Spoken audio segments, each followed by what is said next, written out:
Alright, Modern Day Rob coming at you here today. Just doing a quick project with a couple little tricks for you, like I always like to show you. We're working on an in-wall faucet. My house was built in like 1958, 1959. Probably the original bathroom. And then the faucets, just when you went to turn them off, they'd constantly be dripping. You know, made me sound like a dad to my kids all the time. Turn the water off! And they're going, I can't turn it off! So I decided to go ahead and try to fix it.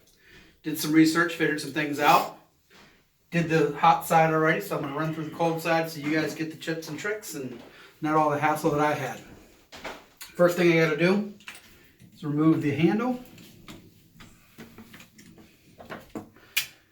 I will tell you, I did prep this one, so it'll come off easier. Sometimes you've got to heat them with a little propane torch or tap them as you go around.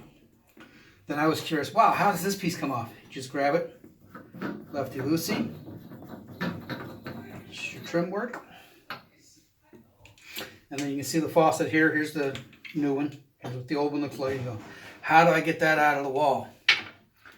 So there's a really cool set of faucet wrenches, I guess they call them. And then I went ahead and found my size.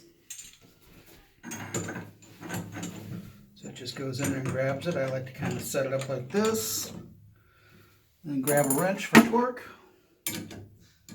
Leverage.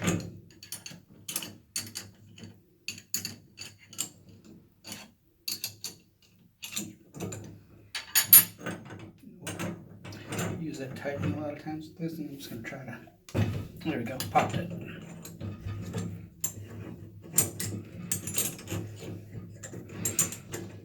And once you thread this whole piece out,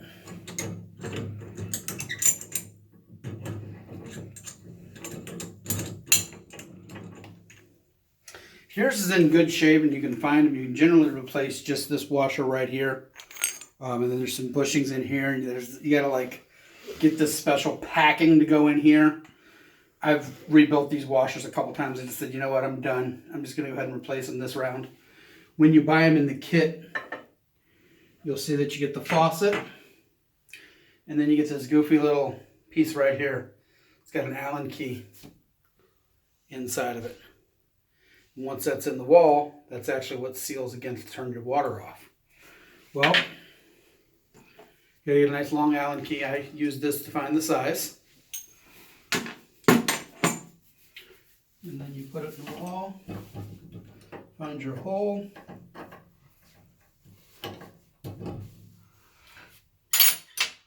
Once you find your hole, you need a little bit of leverage there.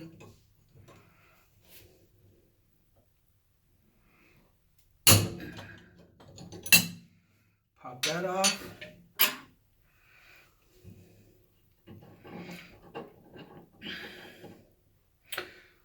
And then that comes out. And then the coolest, you always want to replace this if you're replacing the whole piece, because it's brass and it'll form to what your old part. So you want to put new with new. Now, when I went to put the other side in, I was sitting there fighting with it going, how can I get up in the wall? Because you're way up in the wall there. And this kept sliding up my wrench on me, so it would run up the wrench. So I said, what can I do? I went in there and I put a little rubber band on it. That stops it from sliding, gives you a nice spring, so then when you go in the wall, it just threads right in.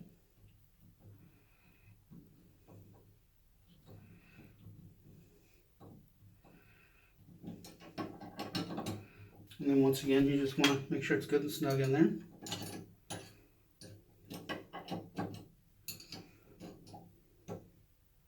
And over time, you just snug it. There you go. Take your Allen key back out. Take your new piece. Make sure you got the gasket here on.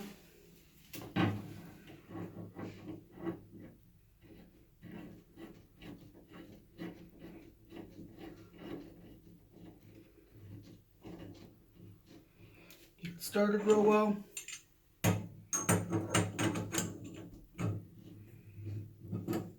And I'll tell you, these tools here, I've always looked at them, oh man, I don't want to spend 25 bucks on them. First time you do this job, you paid for it. So don't fret spending the money on the tool.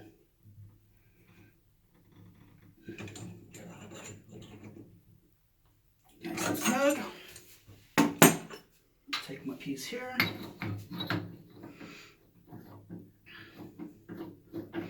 I'll probably come back after the video and clean up there, just to show you guys. That just screws right back in on your wall there. Put your faucet piece back on. Little tap.